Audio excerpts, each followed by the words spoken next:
Boa tarde para todos. Pessoal que está aí me acompanhando na hora do almoço. O cara que vem assistir ao vivo aqui normalmente é um guerreiro, cara. O cara sacrifica o tempo do almoço dele para vir aqui assistir. Eu só posso ficar muito feliz. O pessoal que está aqui também é o Rodrigo, o pessoal que vem em pessoa. Então, uma coisa que eu queria pedir para vocês, o pessoal que está chegando, que está começando a acompanhar a live, né? Não deixem de compartilhar a live e tudo, para poder realmente espalhar, para o pessoal ter acesso, ver o que está acontecendo, senão o acesso fica restrito, né? Então, hoje, eu queria comentar falando para vocês um pouco sobre a história da minha conversão, uma história que mudou tudo na minha vida. O momento da minha conversão, para mim, não é só um momento de encontrar a fé, mas é um momento que minha vida, toda a forma como eu vivia, foi de outro modo. Então, assim, quando eu falo conversão, muitas vezes eu poderia pensar, se era de outra religião, se é protestante, judeu ou alguma outra coisa. Não era bem o caso. Na verdade, eu fui batizado católico, fui batizado lá em Natal, Rio Grande do Norte, fui visitar minha cuia batismal de batismo, lá no centro da cidade de Natal, uma igreja histórica. E fiz primeira comunhão, estudava num colégio católico chamado Santa Catarina de Sena, em São Paulo. Tinha uma formação católica nesse colégio. Mas a formação do colégio não era... Acho que essa história é como a de muitas pessoas. Assim, muita gente passou por colégio católico, mas não teve uma formação que conseguiu se identificar, e era o meu caso. Eu não tinha... Assim, a freira que dava catequese era até uma pessoa muito boa, mas era uma formação muito simples. Ela falava sobre ser uma boa pessoa. São coisas que ao longo da minha infância no colégio, eu não consegui ter tanta empatia. Então falava, seja uma boa pessoa, cuide dos animais. Então, tinha uma série de coisas que não gerava uma empatia tão grande. E ao longo da adolescência, eu fui me afastando da igreja. Meus pais não eram realmente de ir à missa, ou de ter orações em casa, ou de ter alguma leitura espiritual. Então, em casa, nós não tínhamos esse hábito. Eu ia para o colégio, tinha alguma aula de catequese, e depois voltava para casa, assim, vivia uma vida completamente ordinária. Isso ao longo da minha infância toda, da minha juventude. Então, depois da primeira comunhão, eu realmente fui me afastando da igreja cada vez mais. Eu lembro quando eu cheguei no colegial, eu já tinha assim, uma visão bem pagã das coisas, bem materialista e tal. Na época eu comecei a ler livros de economia, e aí eu caí no libertarianismo. Eu fui libertário e tal, essa foi uma fase divertida. Aí no colegial, aí eu comecei a ler aquele livro, O Guia Politicamente Incorreto do Capitalismo. E eu falei, cara, essa é a solução para o mundo, vamos privatizar tudo, né? Aí eu falei, cara, a gente tem que privatizar as praias e tal. Uma fase muito peculiar. E aí, dentro dessa fase de privatizar as praias, não sei o quê, sim, porque eu tinha aula na escola, o viés era bastante marxista, em geral, bem de esquerda. E aí eu falei, cara, então eu vou ser bem capitalista, entendeu? Para combater e tal. Mas eu via a igreja como eu tinha sido ensinado desse modo e eu via a igreja desse modo. Eu via a igreja como um instrumento de repressão, como uma coisa que estava... um instrumento de poder para dominar as pessoas tal. E que tinha sido uma coisa boa a redução da presença da igreja na sociedade. Essa era a visão que eu tinha, né? Mas a minha vida nessa época era muito razoavelmente vazia, assim, muito desprovida de propósito. Eu imaginava que as festas, assim, festas, não sei o que e tal, era isso o sentido, o sentido da vida era ganhar dinheiro, buscar o prazer e evitar o mínimo possível de dificuldades na vida. Essa era muito minha visão de mundo nessa época, né? E aí, nesse período colegial, mas uma coisa muito boa começou a acontecer. Eu comecei a ler livros. Quer dizer, por mais que fossem livros Hayek, não sei o que, eu comecei a ler essas coisas e falava, cara, isso aqui é muito interessante e tal. E, tendo o hábito da leitura, cara, na escola eu tive muito pouco acesso a livros bons, assim, muito pouco. Não é... A maioria dos livros era os livros, o pai me compra um amigo, tal, umas coisas meio doidas, assim, que eu não tinha interesse nenhum. Durante um ano na escola, eles passaram um livro do Tolkien e um livro do A Volta ao Mundo em 80 Dias, do Júlio Verne. Eu lembro que eu li os dois assim, eu fiquei, cara, esses livros são maravilhosos, tal. Daí depois a professora entrou na sala e falou, gente, olha, esse semestre realmente foi uma exceção, a gente passou esses livros ruins, entendeu, para vocês e tal. Agora vamos voltar com livros que tem mais um paradigma do materialismo histórico, não sei o que, pra vocês não emergirem. Mas A Volta ao Mundo em 80 Dias foi um livro que eu gostei tanto que eu li o livro em uma noite. Isso quando eu tinha lá uns 12 anos e tal. E esse outro livro do Tolkien, que era o Mestre Gil de Rã, cara, esse livro tinha sido para mim assim, eu tinha me apaixonado pela Idade Média com esse livro. E aquilo tinha ficado na minha cabeça, essas duas coisas, mas daí passou o tempo, fui pro colegial e daí caí naquele hedonismo bem comum assim para alguns meninos de colegial. Então eu tava nesse paradigma hedonista, era aquele aluno rebelde e tal, ficava jogando capitalismo nos professores que eram de esquerda e tal, tinha esse período. E eu entrei na faculdade de Direito. Faculdade de Direito da PUC de São Paulo. Passei lá no vestibular, comecei a faculdade de Direito. E eu comecei a faculdade de Direito, cara, e o clima da faculdade de Direito era muito pesado para mim. Porque assim, lá no colegial a gente rebatia os professores e tal, fazia brincadeira com os professores, tal, mas na faculdade de Direito o marxismo, tal, não era que nem não era de brincadeira, que nem na escola, o negócio era intenso. E eu via as pessoas muito tristes, assim. Eu lembro em concreto de uma festa que eu fui da faculdade, uma festa da PUC, que eu saí, cara, todo mundo, pessoal bêbado, aquela cara, aquele olhar desolado das pessoas, tal, e eu saí daquela festa e falei, cara, não é isso que eu quero para minha vida. Alguma coisa está muito errada aqui. E eu vi meus colegas mal, aquela ideologia sufocante, assim, era o positivismo jurídico, o marxismo, a teoria do Estado, aquela teoria do Estado maquiavélica, então aquelas coisas assim que eram realmente opressivas para mim. E aí eu comecei a fugir das aulas para estudar. Comecei a descer na biblioteca para estudar. Falei, cara, não dá para ficar daquele jeito. E aí tinha um amigo meu do colegial, simultâneo a isso, né? Um amigo meu do colegial, ele falou, cara, olha, eu gostava bastante de política, ele falou, cara, o debate político tá pegando fogo no Orkut, você tem que ir pro Orkut, tá? Você tem que ir pro Orkut para ficar lá, entrar no debate, começar a tretar lá no Orkut. Daí eu falei, tá, a última vez que eu tinha usado o Orkut, pra vocês verem o nível, né? Meu nível altíssimo na época, foi para postar as fotos da viagem de formatura. Viagem de formatura, essas porcaria de fotos, tava lá postado. Daí eu entrei no Orkut para briga, para começar a comprar briga de política.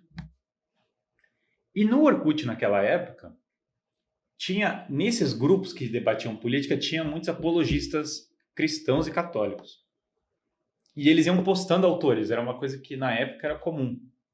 Hoje em dia o debate político até tem muito menos autores do que tinha na época, né? Que as pessoas citavam mais autores para fundamentar Tinha uma coisa de que, especialmente a direita política na época, se via muito intelectualizado na época. Era um começo que tinha...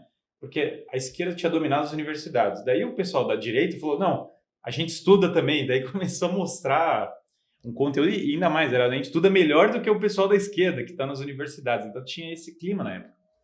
E aí as pessoas postavam autores. Então, esses autores que o pessoal ia postando, eu ia pegando e anotava os nomes, ia pesquisando e ia descer na biblioteca, matava a aula da PUC, descia na biblioteca e ia ler os autores. Daí eu abria, então. O que eu comecei a ler? Dostoiévski. Primeiro choque, né? Eu comecei a pesquisar e falar, Dostoiévski era cristão. O cara tem uma vida extremamente imoral, mas era cristão, piedoso e arrependido da vida dele. Falei, cara, isso eu não sabia. Daí eu olhei, era Shakespeare, era cristão, provavelmente católico, como tem um estudo do Joseph Pearce muito bom sobre isso, falando que Shakespeare é católico. Cervantes lutou na Batalha de Lepanto, do lado dos católicos, uma guerra. Então, como você vê que os grandes autores da literatura, eles eram cristãos e a grande maioria deles católicos. Um negócio que me chocou. Depois, eu olhei lá e falei, cara, quem que são... Porque eu fiquei procurando quem são os grandes autores da humanidade, que ninguém me apresentou e pelo visto aqui na faculdade também não tem. Que antes, quando eu estava na escola, eu tinha a ilusão de que eu ia chegar na faculdade e eles iam me passar os grandes autores da história. Quem que eram os grandes autores? Daí que eu cheguei na faculdade e não tinha os grandes autores. Eu falei, cara, cadê? Então eu vou ter que ir atrás por conta própria. E aí eu comecei a ler Dostoiévski, Platão, Shakespeare, Cervantes. Comecei a procurar. Platão, pelo que eu via na faculdade, eu tinha que abrir o livro e ver um marxista. O primeiro livro que eu abri do Platão estava discutindo a imortalidade da alma. Aí eu parei e falei, cara, esse é o fundador da filosofia, o cara, um dos maiores filósofos de todos os tempos. E esse cara tá discutindo a imortalidade da alma. Para mim aquilo ali era inconcebível, cara. Eu nunca imaginei que ia abrir um livro e ia ter a imortalidade da alma nele. Para mim tinha que ter alguma discussão sobre luta de classes, entendeu? Devia ser algo nessa linha.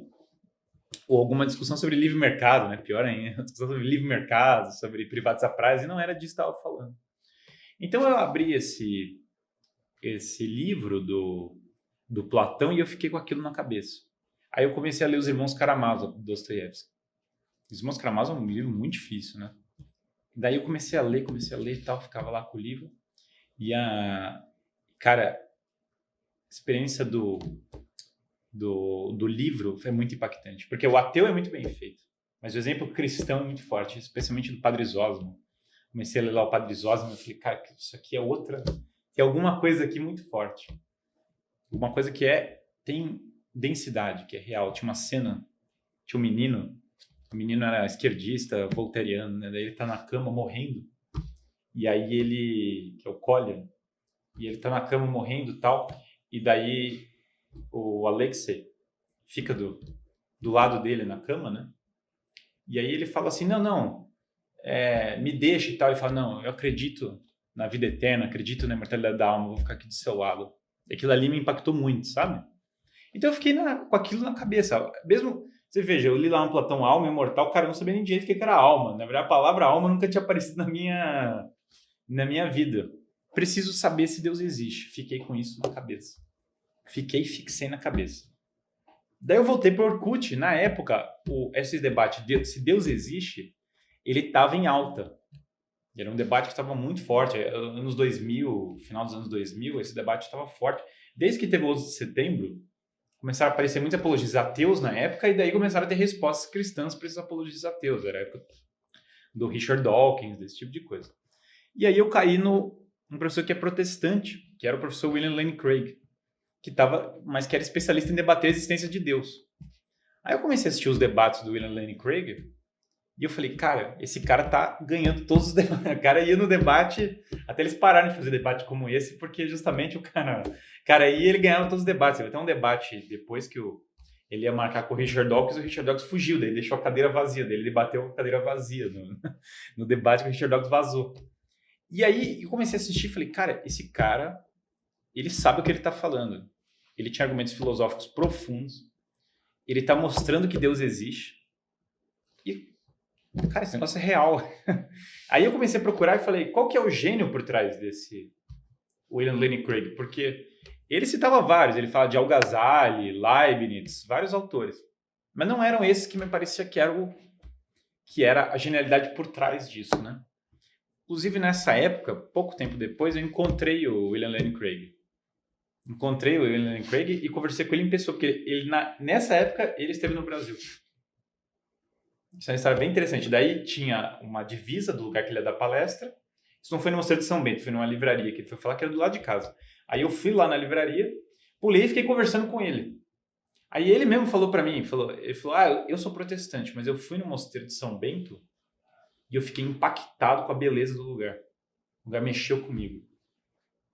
E aí o autor que eu identifiquei na época como realmente um gênio por trás daquela argumentação se Deus existe, foi São Tomás de Aquino.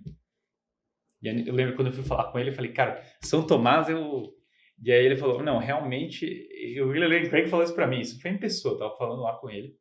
E ele falou, olha, São Tomás realmente é o autor que, assim, é indispensável, ele é a base para muita coisa que tem na filosofia e tal. E aí eu falei, cara, mas São Tomás de Aquino, putz, eu ouvi na escola que São Tomás era uma coisa defasada, um imbecil, uma figura ignorante, Idade Média ou Idade das Trevas, então só tinha cara burro, alguma coisa está errada, entende? Teve o progresso da civilização e tudo, alguma coisa tem de errado nisso, cara, tá me recomendando aqui um autor do século XIII. E aí eu peguei para ler o São Tomás de Aquino, eu peguei a Suma Teológica e fiquei com aquilo ali. Falei, cara, é simples. Se esse São Tomás é o cara que eles estão fazendo a apologéticas que Deus existe com base nele, se eu ver o quanto esse cara é absurdo e errado, daí é fácil, daí eu não preciso ser cristão, entendeu? Porque daí não quer dizer que a coisa está errada. Se esse é o peso pesado dos caras, é só bater nele que tá tudo fácil. E aí eu peguei a Suma Teológica e comecei a ler. Comecei a ler sem parar. Daí deu 1 dia, 2 dias, 3 dias, 4 dias com a Suma Teológica. Ficava lá sem parar.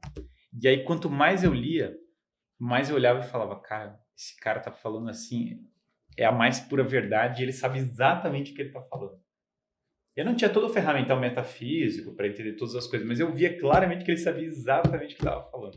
E quanto mais eu tentava ir contra, pior ficava para mim.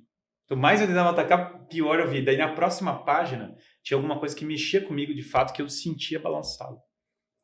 Sobre a graça, sobre Deus, sobre a criação do mundo. Até a parte dos anjos, que eu achava mais absurdo. Eu falei, cara, até que Deus existe, posso até acreditar. Agora que existe anjo, daí já é demais. Aí já é muito longe da minha... E aí, lendo a parte dos anjos e tal, e as outras, eu falei, cara, esse negócio aqui... Esse é o cara. Esse é o cara que sabe o que está acontecendo. E aí eu parei e falei, Deus existe. Olhando os argumentos lá do Craig, olhando lá especialmente de São Tomás, eu falei, Deus existe. De fato, Deus existe. E aí? O que eu faço? Eu parei na cadeira do quarto. Veja, eu não conhecia nenhum cristão praticante. Tirando minhas avós, assim, mas eu não conhecia, não tinha contato com cristãos praticantes. Nenhum católico praticante, muito menos. E daí eu falei, cara, será que eu deveria ser católico? Ortodoxo? Entendeu? O que eu deveria ser? Daí, quando eu fiquei nessa dúvida, eu parei e falei, cara, primeiro, pelo que eu estou lendo aqui no São Tomás, não é só questão de Deus existir. Realmente, Cristo... Daí eu pesquisei várias coisas sobre isso. Tinha até um documentário de um cara, The Case for Christ, que é um documentário protestante também, mas era muito interessante sobre Cristo, como que Cristo encaixava as profecias do Velho Testamento e tal, não sei o que, é uma coisa interessante. Mas o ponto-chave para mim foi o seguinte, quando eu parei e falei, o cristianismo parece a religião verdadeira, realmente ele está nessa linha. Até li, tinha até esquecido, um livro do Mortimer Adler. O Mortimer Adler, vocês sabem que ele fez aqueles livros Como Ler Livros, Aristóteles para Todos, ele foi um dos apologistas da educação clássica. E o Mortimer Adler não foi católico a maior parte da vida dele. Ele dava aula para freiras, para seminaristas e tal, e ele não era católico. E ele, no final da vida, foi afunilando o conhecimento dele e concluiu que a Igreja Católica era verdadeira. Interessante. E eu li um livro do Mortimer Adler nessa época sobre religião. E aí eu fui fechando o funil e falei, cara, o cristianismo é religião. E aí, na hora de falar assim, você é protestante, você é católico, você não sei o quê, eu abri o São Tomás. E eu comecei a ler os pontos de controvérsia, o que tinha de diferente entre os protestantes, os ortodoxos. O São Tomás até escreveu um livro sobre os ortodoxos, né? E eu falei, cara, se esse cara é católico, eu sou católico também. Se o São Tomás é católico, é porque eu sou católico. Foi esse ponto que eu parei e falei, é isso. E daí, eu falei, tudo bem, Deus existe e a Igreja Católica é a Igreja verdadeira. O que eu faço com a minha vida, né? Porque a minha vida não tinha nada a ver com isso. E aí, qual que era o livro católico que eu tinha? Porque eu não tinha livros católicos na minha casa. Aí eu falei, olha, tem a Bíblia da Primeira Comunhão. Eu não sei, ela foi a Bíblia da Primeira Comunhão do meu irmão. Eu não lembro se ela tinha sido a minha também, da minha Primeira Comunhão, mas era a Bíblia da Primeira Comunhão do meu irmão, que a minha, se brincar, já tinha ido embora, uma Ave Maria daquelas. Aí eu puxei aquela Bíblia e falei, pronto, é isso aqui. Eu preciso aprender isso aqui. Aí eu abri e tinha assim, como rezar o terço. Aí eu puxei um terço que tinha da Bíblia, um terço de plástico branco, certo? Aquele terço bem assim, veio junto com a Bíblia, né? E eu comecei a rezar aquele terço. Comecei a rezar e foi aí que eu senti o chamado de Deus para minha conversão. Foi um momento que minha vida mudou, foi a partir daquele momento. E aí eu comecei a rezar e tal. Daí fui pesquisando várias coisas e tal, comecei a pesquisar mais, fui parar no Padre Paulo Ricardo. E daí lá no Padre Paulo Ricardo tinha uma parte que ele falava assim, a confissão. Daí eu assisti o vídeo da confissão e falei, preciso me confessar. Então você rezava o terço todo dia, lia a Bíblia e falava assim, preciso me confessar. Foi tudo nesse... Eu comecei a rezar o terço, eu comecei a rezar todo dia. Eu falei, se isso aqui é verdadeiro, cara, eu preciso botar isso aqui pra frente. Precisa ser assim, minha vida precisa ser assim. E aí eu falei, cara, quem que sabe onde que eu vou me confessar? Eu não sabia o que era uma paróquia. Detalhe, quando eu peguei esse texto, eu não sabia o que era uma paróquia e eu não sabia rezar mais o Pai Nosso. Eu só lembrava como rezava a Ave Maria. O Glória e o Pai Nosso eu já tinha esquecido. Esse era o meu nível de doutrina na igreja, era saber o que era o Pai Nosso. Não sabia, não tinha noção de que Cristo era Deus na doutrina cristã. Não tinha noção disso. Isso para mim nem tinha ficado claro ao longo de toda essa trajetória. E aí fui aprendendo essas coisas, vi esse vídeo da confissão. Daí eu fui falar com a minha avó. Daí eu falei, ó, avó, que minha avó era a única pessoa que eu sabia que tinha se confessado, assim, pra vocês terem... Falei, vó, como é que eu faço para me confessar? Daí ela falou, ó, tem uma igreja que eu gosto muito no Higienópolis, Igreja Santa Terezinha, do Menino Jesus, não sei o que. Quer dizer, aquele comentário assim que ela tinha ido na igreja há 30, 40 anos atrás, sabe? Tinha até igreja com confissão muito mais perto da minha casa, mas enfim, ela falou essa. Daí eu peguei o ônibus e fui lá para a igreja do Higienópolis. Apareci lá e falei, ó, tô aqui para me confessar. E o padre estava até surpreso, porque pelo que eu vi ali na época, não era tão comum o pessoal aparecer para se confessar na igreja, não era tão habitual. E eu falei pro padre, olha, eu não me confesso desde a minha primeira comunhão, minha última confissão foi antes da primeira comunhão, talvez tinha sido a única, eu não lembro se tinha tido outra, mas provavelmente eu confessei nessa ocasião só uma vez, que foi antes da primeira comunhão. E aí eu falei, padre, ó, preciso me confessar, tal. E aí eu comecei a falar minha vida toda pro padre. Comecei a dizer todos os meus pecados, tal, bem, e ele me deu absolvição. E aí, a partir do momento que eu recebi essa absolvição, eu falei, ó, vou à missa agora com frequência. Aí tinha a missa na frente de casa, né? Que era a missa do Hospital Santa Catarina. Aí eu ia lá na missa do Hospital Santa Catarina, comecei a ir todo dia. Era o quê? 6 horas, aí todo dia eu ia lá 6 horas. Minha mãe até ficou brava, né? Falou, para de ir na missa todo dia, menino, você tá ficando doido e tal. Daí ficava brava e tal. Mas assim, eu comecei a ir, cara, todo dia. E aí eu botei na minha cabeça nessa época e falei assim, olha, eu preciso ler toda semana um livro. Botei essa meta para mim. Falei, preciso toda semana ler um livro. Que era uma coisa que estava circulando na internet e tal, o pessoal falava isso. E aí eu falei, cara, toda semana um livro. Eu falei, cara, toda semana um livro, vamos lá. E aí eu comecei a ler toda semana um livro. Quanto mais eu lia, mais fácil ia ficando ler. Daí eu comecei a ler mais rápido. Foi um negócio que nessa época eu fui desenvolvendo. Rezava a oração de São Tomás pro estudo e mandava bala nos livros. Comecei a ler de tudo. Esses livros que eu falei, Shakespeare, clássicos da literatura, comecei a ler várias coisas. E aí, lendo esses livros, né, fui desenvolvendo uma vida intelectual. Bastante paralela à vida da faculdade. Raramente nessa época eu lia as coisas da faculdade, eu normalmente fugia das coisas da faculdade. Depois eu vi que era importante estudar as coisas da faculdade também, que senão eu reprovava nas matérias. Isso foi uma coisa que eu descobri a duras penas nessa época, né? Mas até essa época eu não estava tão preocupado com isso. E aí fui começando a ler vários livros. Depois encontrei uma coisa que... Porque o que acontece? Eu era muito sozinho, então eu me converti nessa época e comecei a ir à missa diariamente, comecei a rezar o terço diariamente e fui estudando. Comecei a ler os padres da igreja. Eu parei e falei, cara, eu preciso descobrir o que é o catolicismo, alguém precisa me ensinar. Daí eu comecei a ler os doutores da igreja, os padres, para tentar descobrir o que era essa fé que me foi negada. Aliás, é interessante, porque eu parei e falei, cara, o que aconteceu com o mundo nessa época? Eu tive uma crise, assim, que eu parei, o que aconteceu com o mundo? Porque a minha expressão era como se o mundo tivesse se perdido. Como se o mundo tivesse deixado de ser o que era para ser, sabe? Na faculdade, meus amigos, nossa senhora, foi terrível. Meus amigos, eles se afastaram de mim brutamente, assim. Brutamente. Então, o negócio, assim, para eles era claríssimo. Eu tinha ficado insano, certo? Teve um amigo meu de faculdade que se converteu depois também. Falei com ele nessa época, né? E até se ele estiver assistindo, ele vai saber essa história. Falava com ele. Daí teve uma hora que eu falei, vou parar de falar de Deus pros caras que não vai dar em nada. E ele só rezava, né? Daí passou, tipo, isso faz tempo depois. Aí passou um ano, ele me mandou uma mensagem e falou, tô aqui no santuário o santuário de Nossa Senhora do Carmo, no centro da cidade de São Paulo. Daí eu fui lá encontrar ele, daí eu fui passear com ele, daí ele começou a perguntar sobre tudo, se Deus existia, sobre tudo, e fui falando. E o cara realmente passou aí por uma conversão, né? Então esse foi um dos meus amigos da faculdade, só esse cara.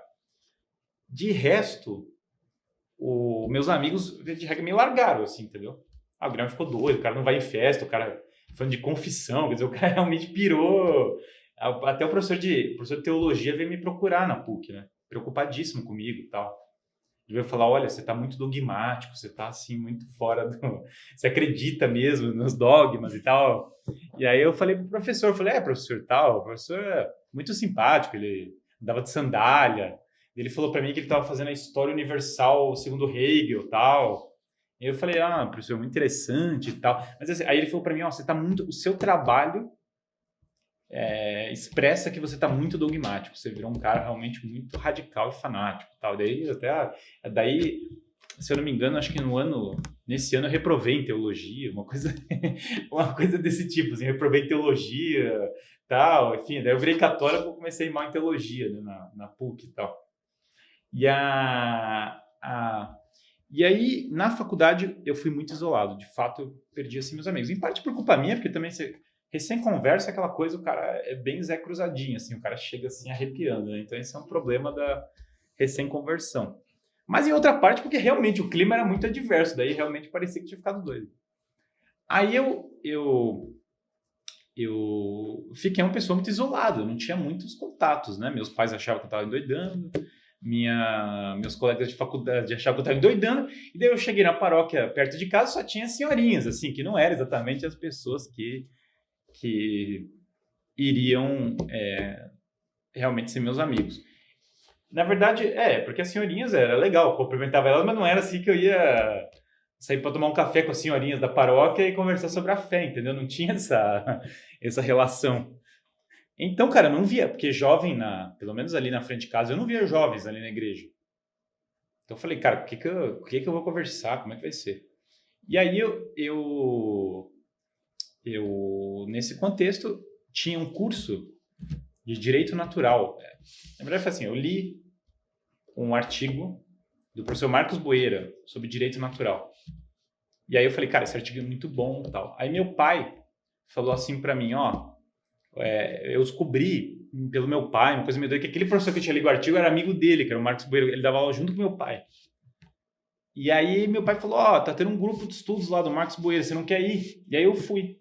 E esse grupo de estudos era num centro do Opus Dei. Daí foi lá no centro do Opus Dei que eu comecei a fazer amizade com outras pessoas que eram católicas. Porque dali foi o primeiro... Aí tinha um monte de jovens estudando, buscando a fé. Daí eu falei, cara, agora encontrei um lugar que pelo menos as pessoas... que eu conseguia ter acesso, daí se abriu um mundo inteiro para mim, né? Daí esse é um outro vídeo, toda a minha relação com o Opus Dei, como foi que eu conheci, como é que foi a minha recepção e tal, é outro, né? Mas foi nesse grupo de estudos do Marcos Boeira que eu virei professor, que eu comecei a dar aula. Porque um dia o Marcos faltou no grupo e falou, vai lá e fala sobre Chesterton e o distributivismo. Sugeriram esse tema. Daí eu peguei uma câmera, que nem tá uma câmera aqui agora, e comecei a falar sobre o tema. Foi a primeira aula que eu dei na vida, eu nunca tinha dado uma aula na vida. Eu virei professor aquele dia, por causa do grupo de estudos, estava lá como aluno, ligaram a câmera, eu falei e virei professor naquele momento. De lá para cá, eu virei professor. Então, foi bem assim nessa época, logo depois da minha conversão. Esse vídeo até hoje é muito engraçado. Foi o primeiro vídeo que eu fiz na vida, eu mal preparei o que eu estava falando naquele vídeo e tal, só falei umas coisas que estavam na minha cabeça. Eu era super jovem e ainda até hoje as pessoas me reconhecem. Você é o cara do vídeo do Chesterton e o distributivismo, tá? Então, negócio. O vídeo... É que, de fato, era um tema que não era... Na época, tinha pouca gente falando sobre o tema, né? E eu gostava muito do Chesterton, muito dos autores que eu comecei a ler nessa época. Foi um autor que me impactou muito na minha conversão. E aí eu fui fazendo amizade com várias pessoas da igreja e tal. Eu segui um conselho daquele livro A Vida Intelectual e eu fui rondando, procurando intelectuais, pessoas que pudessem me ajudar na minha formação e tal. Intelectuais especialmente católicos e tal, mas de vários perfis, para poder saber o que ia ser, o que não ia ser e tal, como é que eu conseguiria melhorar na vida intelectual. Então isso foi uma coisa que eu fiz bem à risca, né? Anos depois, eu descobri uma história que mudou bastante minha vida. Meus pais me contaram que antes de eu nascer, eu tive um contato com o Papa João Paulo II. Muito doida essa história. O Papa João Paulo II, eu nasci em Natal, Rio Grande do Norte. E o Papa João Paulo II estava visitando Natal no ano que eu nasci. Ali, 91 e tal.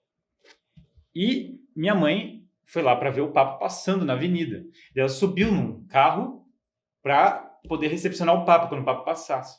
E aí o Papa viu que minha mãe estava grávida. E aí, quando ele passou, ele fez uma bênção para minha mãe, porque ele viu que ela estava grávida. E quando eu nasci, eu fiquei uma semana na incubadora, eu tive complicações do nascimento. E meus pais atribuíam o meu nascimento, a minha cura da doença que eu tive, a essa bênção do Papa João Paulo II. Meus pais me contaram isso faz pouco tempo, né? Eu passei toda essa história da conversão e tal sem saber. Mas hoje eu entendo que esse foi um episódio que foi muito importante para essa conversão, que foi assim um fator essencial para a conversão, foi essa bênção, né? Enfim, daí toda a minha jornada na igreja seria muito mais extensa, né? Essa é só a história da minha conversão, minha pobre e reles conversão, né? Depois eu tive que mudar, depois que minha conversão aconteceu, eu tive que mudar muita coisa da minha vida. Muita coisa. E todas elas foram muito duras, mas foram todas pro melhor, né? Todas pro bem, assim. Todas.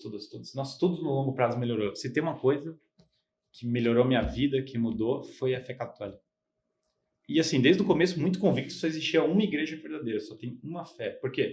Eu vim de fora da igreja, então, para mim a coisa mais confusa era a ideia de que a fé pudesse ser várias fés verdadeiras, só podia ter uma, porque eu dava fora, daí eu tinha que descobrir qual era a verdadeira, então não fazia sentido isso. Aquela época era uma época de muita esperança para todos os católicos, né? É uma época que o Papa Bento XVI era o Papa e tinha retomado a missa tridentina, era a época do JMJ em Madrid, era uma época que tinha uma esperança, sim, que muitos católicos tinham uma visão, a igreja estava tendo várias reconciliações na igreja na época, né, que o Papa Bento XVI estava conduzindo, que é um absurdo. Agora, hoje em dia, eles atacam o Papa Bento XVI, fizeram aquele filme Dois Papas, detonando o Papa Bento XVI, que é um absurdo insano. E eu me converti nessa igreja do Papa Bento XVI, que é a mesma igreja de sempre, a igreja de hoje, que é a de todos os tempos, que continua sendo. E a igreja, na época, estava num momento de muita esperança, né? Da conversão de todas as pessoas, tá? Um momento muito alegre, assim, Então, as pessoas que eu fui conhecendo compartilhavam desse mesmo entusiasmo, né? Então é isso, gente, assim, da parte da minha conversão, acho que eu vou pegar algumas perguntas agora, deve ter algumas perguntas interessantes aí para eu responder, a gente dá uma olhada nelas.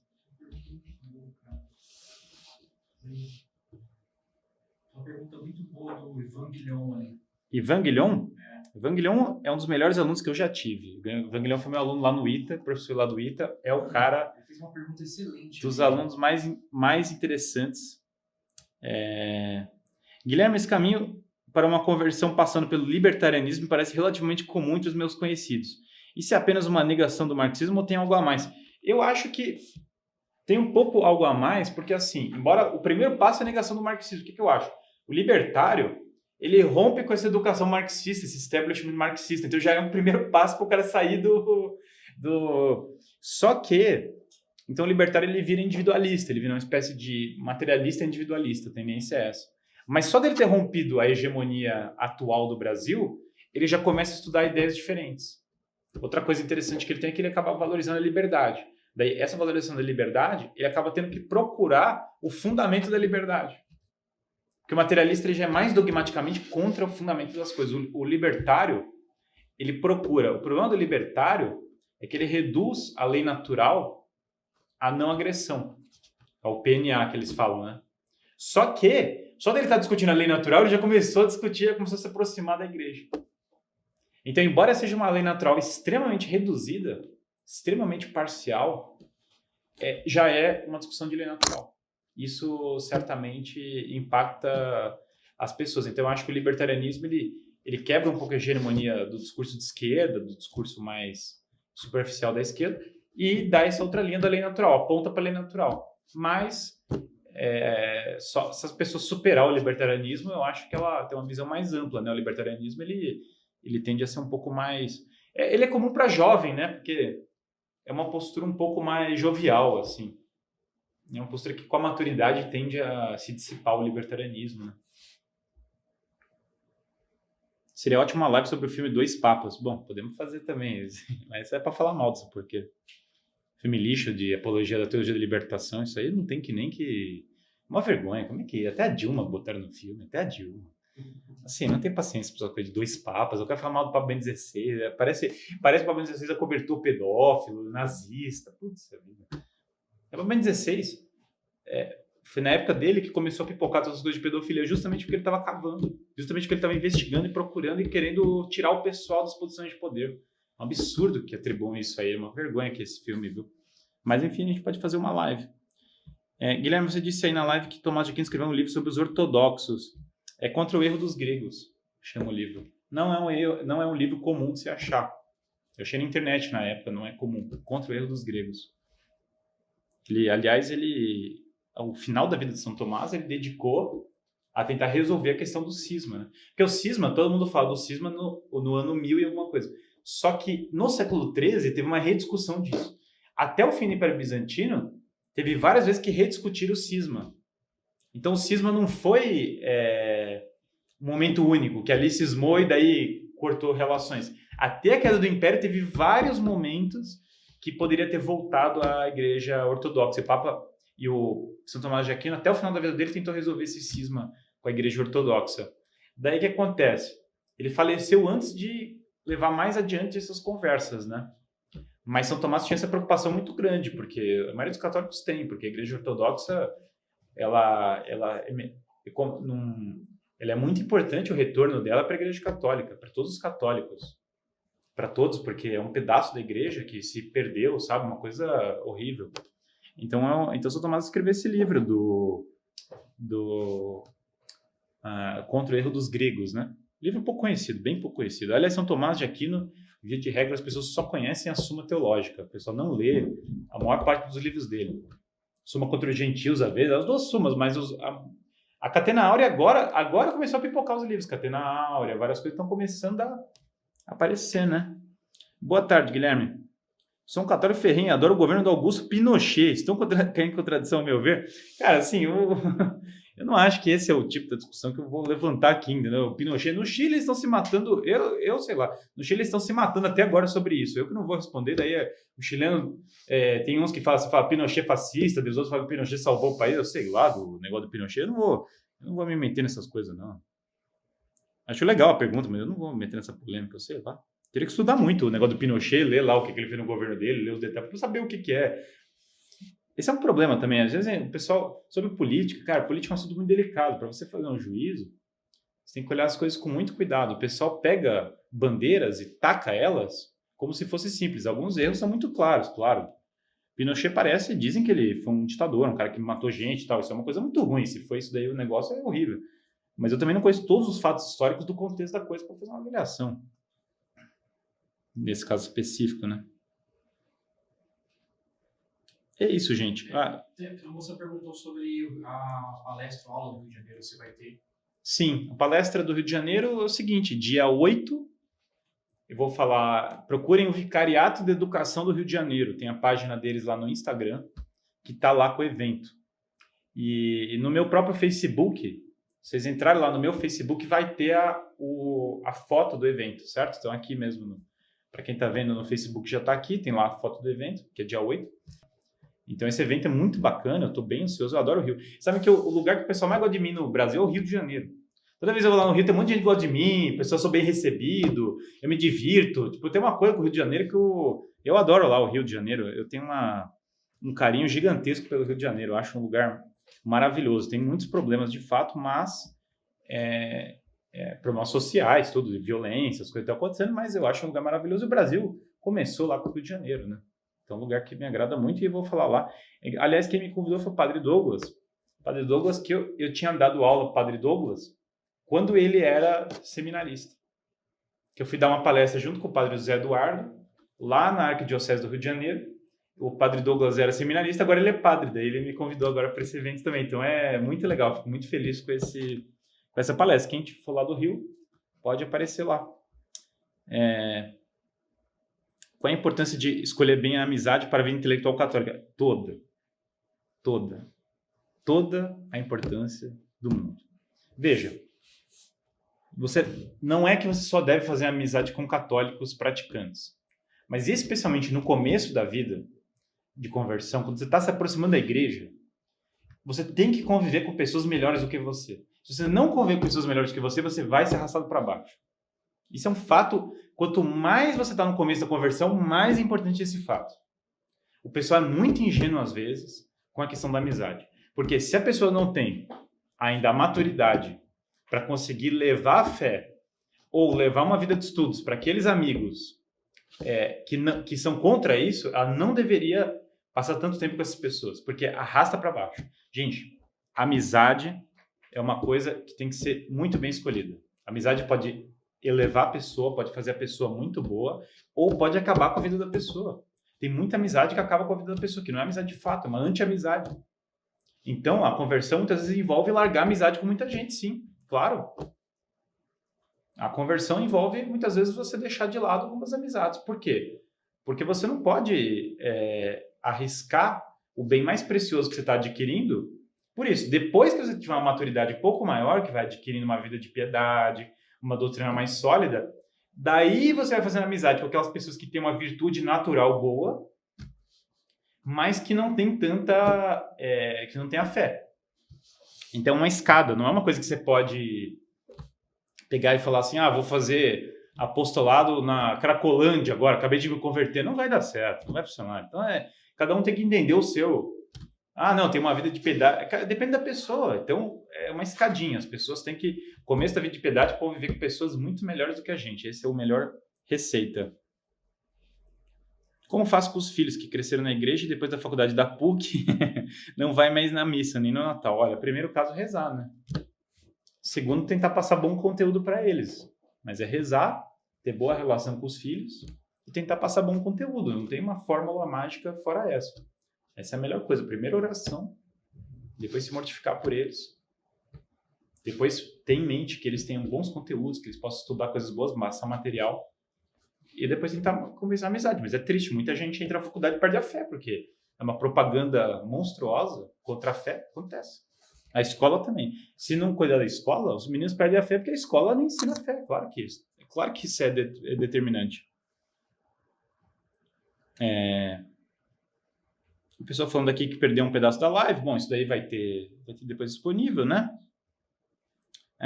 Última pergunta que eu vou ler e depois a gente já vai encerrando, porque o nosso horário já deu aqui faz um tempo. A Solange fez uma pergunta muito boa ali. Qual que é a pergunta da Solange? Como faço com os filhos que cresceram... Foi a que eu respondi agora, da PUC. Eu achei muito boa também, tanto que eu acabei de responder. Vamos ler esse último aqui. Excelente relato. Estou esperando a live sobre homeschooling. Single sex, tal. Vamos fazer outras lives sobre educação ainda. Então, outras lives sobre educação virão. Terça e quinta. Pergunta que o pessoal acha de terça e quinta. Depois podem comentar aí também se vocês preferem, se vocês acham que terça e quinta são dias bons para as lives, né? Na quinta-feira, eu vou falar nessa quinta agora, eu vou falar sobre como é ser católico num mundo crescentemente pagão, num mundo que é cada vez mais pagão. Então, muitas dessas perguntas que vocês estão mandando vão ter a ver também com essa live de quinta-feira. Depois, quanto a livros fundamentais, depois eu vou passando para vocês. A gente vai listando bibliografia, tudo. Depois eu posso preparar um material para vocês com bibliografia, com dica de livros. Isso tudo a gente vai, com o tempo, preparando. Mas, a princípio, a gente vai fazendo todas as lives assim. Toda terça e quinta, meio-dia e meio. Mas mandem para vocês se vocês acham que esse é o melhores dias, né? E depois as lives vão estar subindo para o YouTube, né? Quem assiste no Facebook, não deixe de se inscrever no YouTube. O YouTube está cada vez mais difícil, assim. Eu falo isso porque eu já tive canal no YouTube há tempos atrás. A distribuição dos vídeos era muito melhor, né? Hoje eles estão realmente diminuindo um pouco a distribuição dos vídeos no YouTube e o algoritmo às vezes está selecionando de maneira um pouco, dependendo do perfil do vídeo, o algoritmo corta o vídeo. Então, é importante que vocês divulguem, porque senão a coisa não espalha. Antigamente a gente usava o YouTube, o negócio espalhava meio sozinho, né? Hoje em dia mudou bastante. Tá bom, gente? Olha, muito obrigado e até quinta-feira. Um abraço aí para todos que acompanharam.